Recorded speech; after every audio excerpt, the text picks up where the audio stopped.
see all of you here tonight. I can't even tell you. It's like after 2 years, I feel like we're giving birth here. Bob, do you remember our class slogan?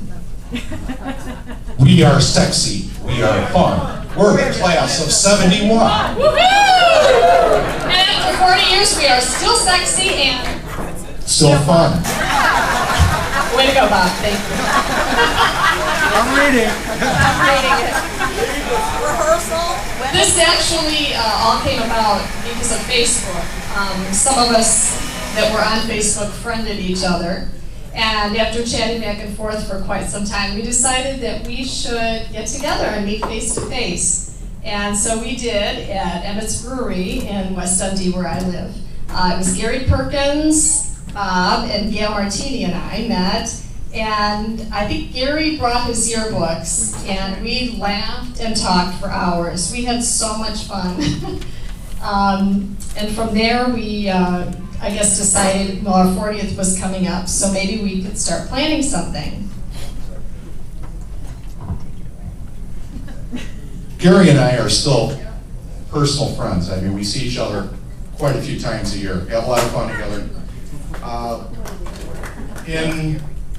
After our 20th reunion, we were going to have a reunion every 5 years. I don't know if anybody remembers that. Well, whatever happened, it didn't happen. So after 5 years came and went, Gary and I are like, well, what happened?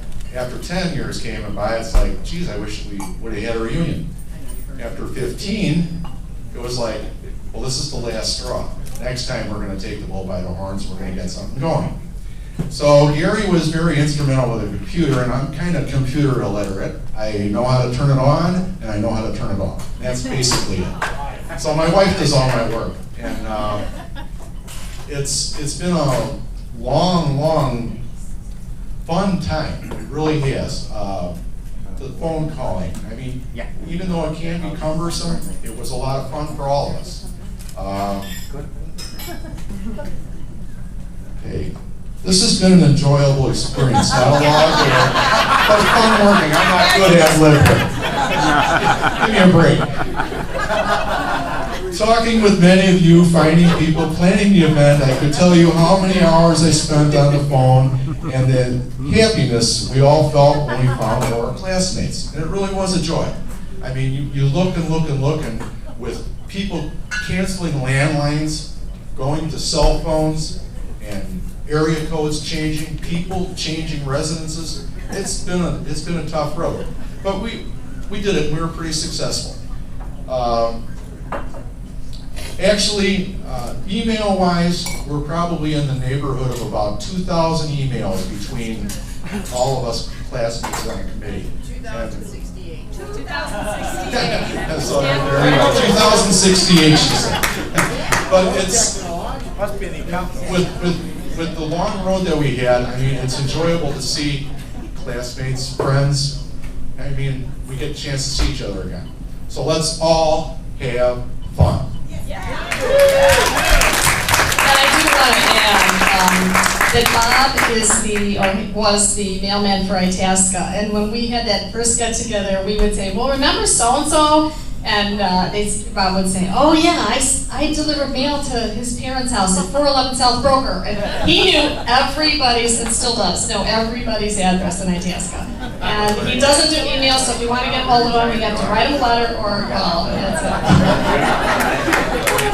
But we really, truly are so excited and thrilled to see all of you. We have thought about each and every one of you and talked about you and pictured how you might look 40 years later, and it has just been just a joy. And we're so excited to finally celebrate with you tonight at last. Thanks so much.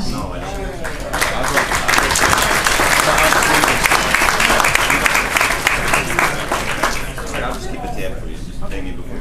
Well, hello everybody, I'm Rod Smolla. Can't hear you. So I'm Rod Smolla, and I was asked to follow Regis and Kathy Lee.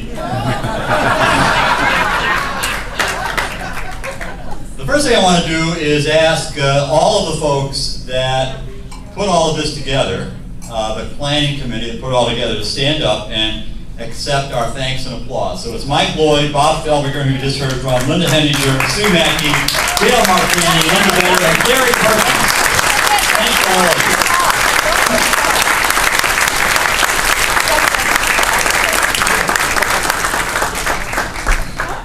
Now, I did a little Facebook research and a little investigating, and since I know Bob was so critical to this, I actually talked to some of Bob's friends at the post office and asked a bit about his career as a letter carrier. And it was interesting.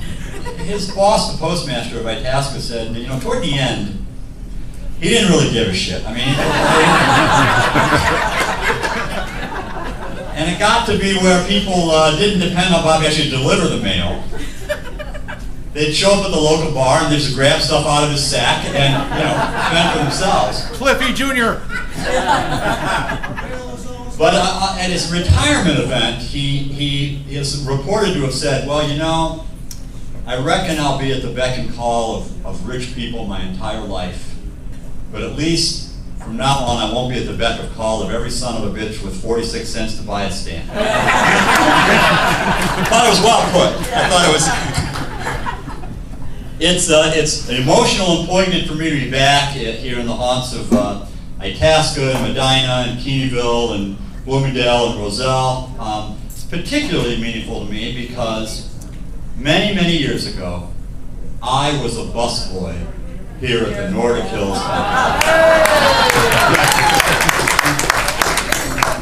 And now I get my revenge tonight. Somebody will bust my dishes. Very nice place. I've enjoyed. I've been for a couple of days. Of course, there's low-speed internet, which is a nice luxury up in the tower. It took me like half a day to figure out how to get on. It kept asking me for a password with 8 characters, and I'm thinking 8 characters, and all I could think of was Snow White and the Seven Dwarfs. So I kept trying. They asked me for 8 characters. You see it? So last story I'll tell you is I know a lot of you played golf today, and one particular foursome apparently had a frustrating day. It was Roger Reitzel, Steve Bornak, Steve Wright, and Dennis Dempsey, I think. That was the group. They let them all play on one. They all play together. So usually at a country club, they put everybody in the tournament all sort of continuously, one foursome playing behind the other. But apparently they broke that up a little bit here, and this foursome got put behind some other guests and they were very slow players. Now, some of you know Steve Bornak is practically a professional golfer, so this was particularly frustrating for him. But what should have been a round that took a few hours took 5 or 6 or 7 hours. So they get back here, and they go to the club pro to complain. And they say, oh, we were behind this foursome. They were tremendously slow, and you should run the golf course better than that. And the pro said, well, I have to tell you, the group you were in front of, that was in front of you, it was a group of blind golfers. It was a blind group of blind, and that's why they were slow. Well, suddenly, Dennis Dempsey, spiritual person, devout Catholic, felt so guilty. Says, I'm going to make it up to this group. I'm going to have a whole bunch of masses said in their honor, and I'm just going to pray for them. And it was very, very wonderful of Dennis to do that. And Steve Bornak, practically a professional golfer, says, I'm going to arrange for these people to play best golf courses in the country. Whenever they want to play, I feel so ashamed of myself that I was dumping on them. So admirable for blind golfers to do this, And Steve Wright said, anytime you're in Stevens Point, look me up. I'll get you all the point beer you can drink. It was very gracious. But Reitzel says, what? They couldn't play at night?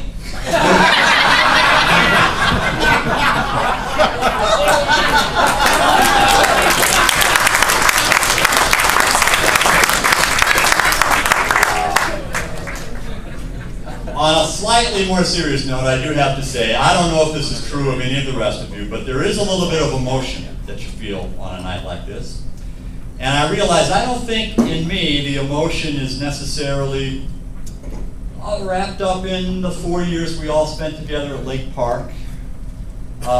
or the sort of shock of seeing people that you haven't seen in 40 years and trying to, in a few seconds, figure out what you've all been doing and so on.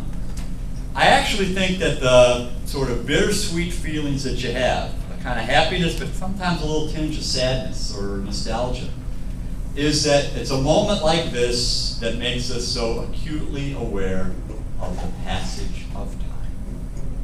And I found myself not just thinking about our time together at Lake Park, but my kids and my family and my friends and jobs and careers and the happy moments of the last 40 years and the sad moments of the last 40 years and ups and downs and tragedies and triumphs and so on. And you know, you say, where is it all gone? But the other side of you says, God, it's good to be alive, it's good to be here, it's good to be with people that you can have joy with and love and for a night be happy. You know, it's strange, here we are, it's September 10th, and tomorrow the whole country's going to remember one of the hardest events we've all lived through in our lifetimes. But there was a golden part to that, a silver lining to that, and that was that moment that we felt unified. We weren't Republicans or Democrats or Catholics or Jews. We were just all folks that were united behind something. And that's kind of beautiful. It's in that spirit that I'm looking forward to having a ball tonight over the next 6 hours. And we're going to be aided in that by what I just checked out in the Guinness Book of World Records. It's the longest, oldest, continuously together performing rock and roll band in the United States. The Cherry Brook Island Revival. God bless you all. It's great to see everybody.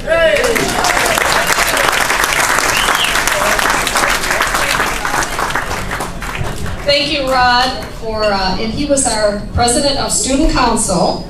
And now I wanted to introduce Doug Olsen, who was our vice president. Well, good evening.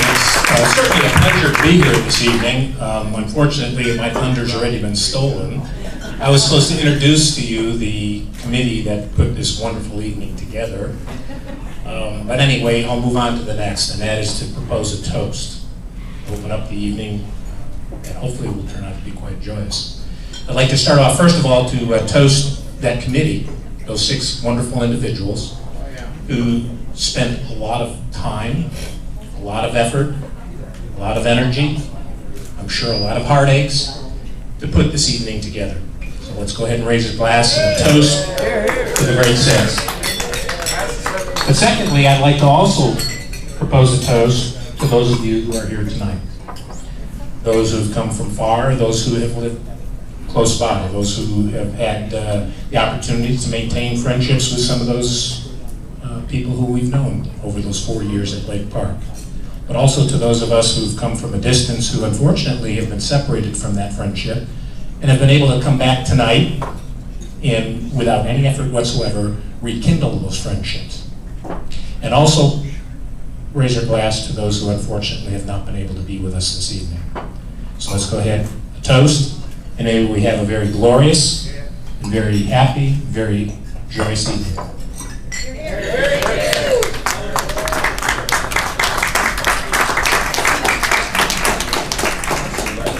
Kim, your turn.